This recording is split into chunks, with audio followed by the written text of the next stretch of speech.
Hello and welcome to this video presentation. I am Harshita Raji from 4th semester EI department. Video presentation on derivative controller, I would like to cover the following topics: the definition, transfer function, and the block diagram of the derivative controller.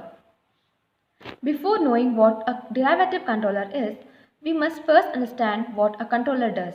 The controller is basically used to increase the performance of the control system, and there are many types of controllers such as proportional, derivative and integral controller. But in today's video, as I said, we will be talking about the derivative controller. The derivative controller produces an output which is the derivative of the error signal. It means that the output signal will be directly proportional to the derivative of the error signal. Here, u of t is the output signal in time domain and e of t is the error signal in time domain.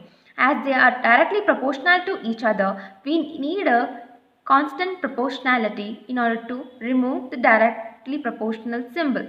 So, u of t is equal to kd into derivative of error signal with respect to time. So this is what the definition of the derivative controller is. Now let's move to the transfer function. In order to obtain the transfer function, we have to apply Laplace transform on both the sides. So after applying the Laplace transform, time domain shifts to S domain. So the output signal in time domain will be equal to u of s in S domain, which will be equal to kd, that is the constant, it remains the same, into s of e of s.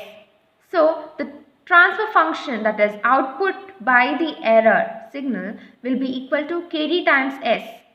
Now here kd is the derivative constant and the transfer function of the derivative controller is kd times s. Talking about the block diagram. Here is the block diagram of the derivative controller, where R of S is the input signal and C of S is the output signal for this whole system. But here E of S is the error signal and U of S is the input signal to the gain of the normal control system. Here KD times S and E of S, U of S, all the three combines to form this derivative controller, while G of S is the gain of this control system and C of S, from C of S there is a negative feedback here.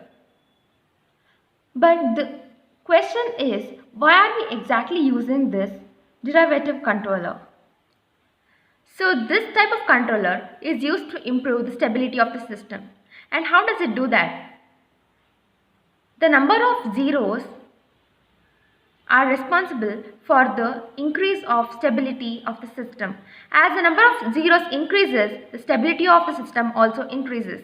But there is one disadvantage here, that is the steady state error increases. Apart from that, the derivative controller is used to improve the stability of the system. Thank you for your time.